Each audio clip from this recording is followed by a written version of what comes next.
Hi everyone! Finally, I got the week organized. I'm sorry, it took me a little bit of time here. But this week, we're gonna work on cellular communication. A very important topic, I find a fundamental topic, and so I've included it in this course.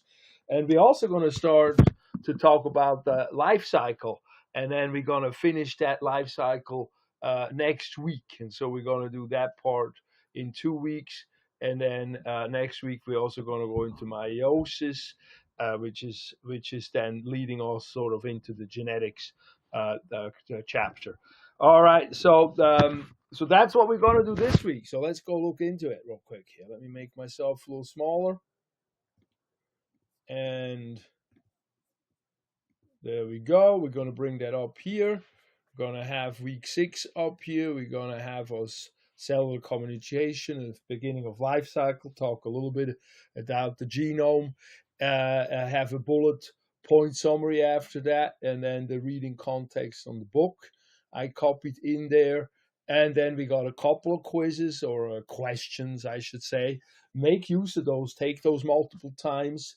I try to put a quiz bank of at least double or 3 times the amount of questions in there, so you can sort of help have that work, the material in your brain. So that make use of that if. And let me know how that goes, if that feels helpful or not.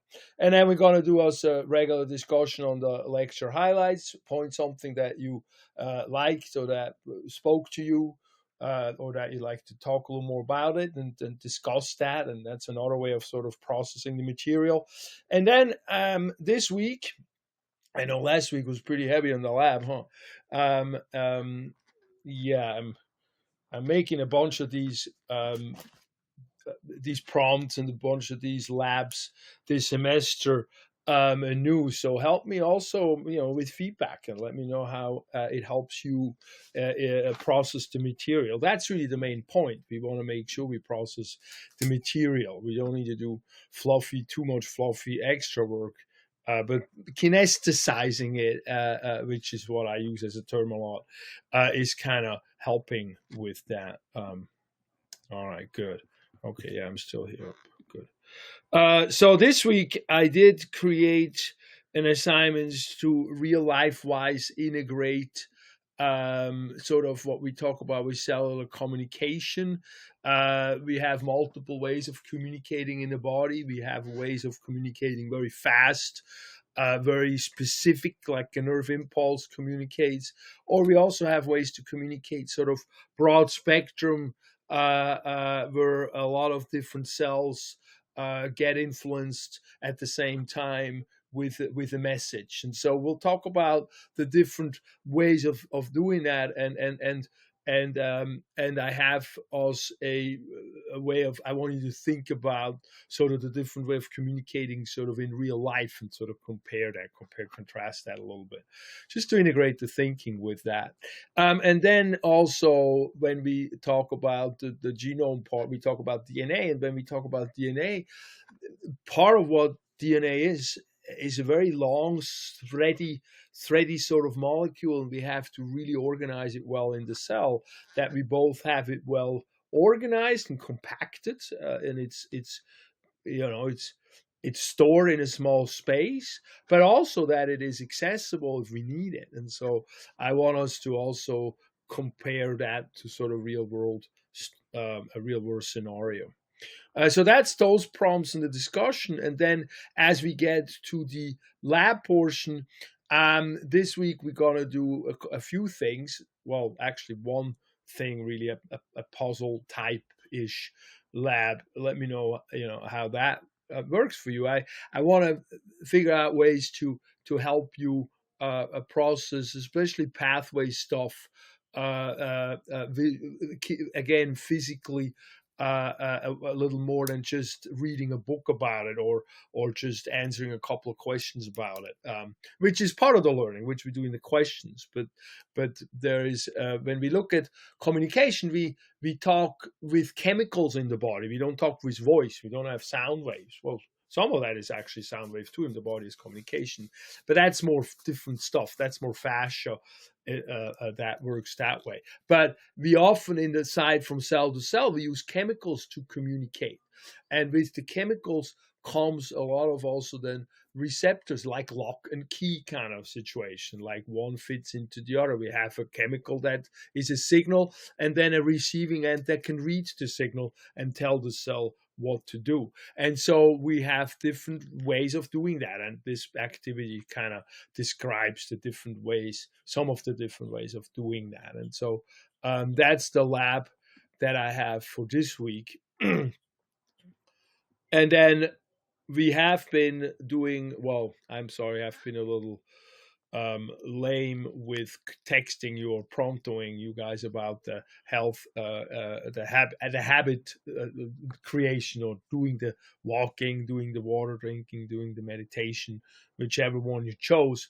But this week I want us to conclude that and go to week one, back to week one, and redo, which was up here, the last part here, and redo the lifestyle assessment, score yourself again, compare your score now to the beginning score, see if doing these activities helped you a little bit in improving some items, reflect on that a little bit.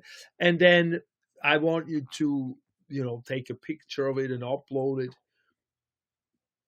That's here in the habit upload thing. And then afterwards, just have a brief conversation with, a discussion. It's online. It's all online, right? A discussion here, how easy, difficult, fun, annoying was doing the lifestyle assessment, habit loop, etc.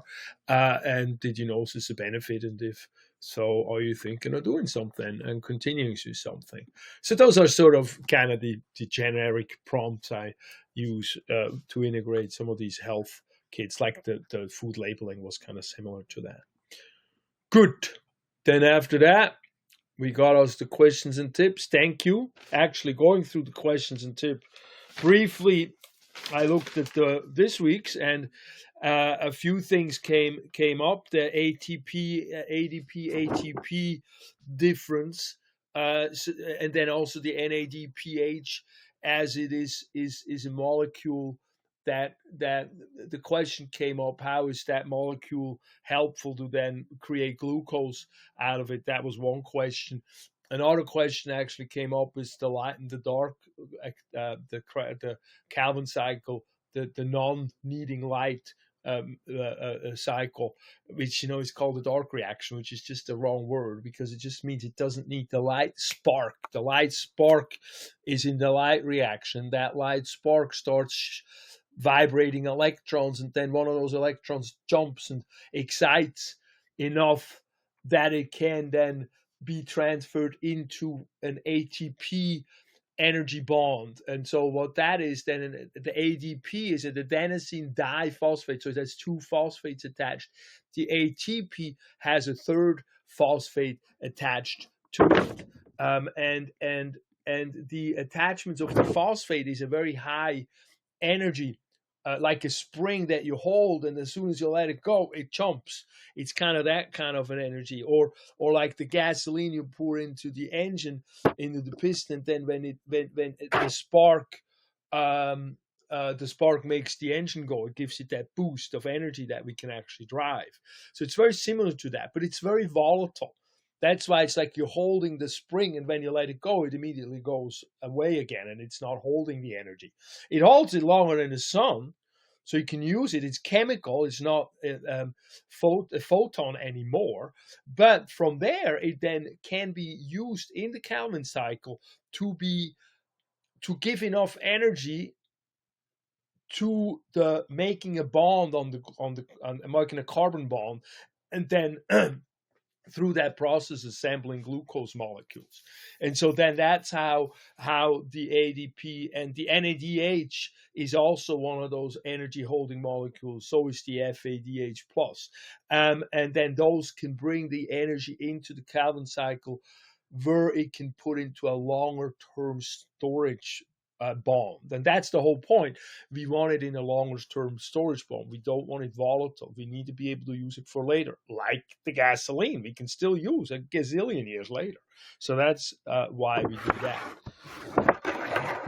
So that's sort of that a little bit, and then in there also comes sort of the enzyme question also comes in a little bit. Enzymes are really molecules that help make and break bonds, and that's really make the chemical reaction is really the bond creation or breaking part. That's really the chemical reaction. So the enzyme is helpful with speeding up that process, and it does that by physically. It's a shape question. It's again a lock and the key shape question.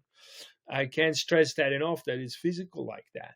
And it holds the molecule in a way that it does help make or break that bond. It's kind of like you need to thread the needle, and you're shaking too much, or you can't see it quite right, or it's just too small.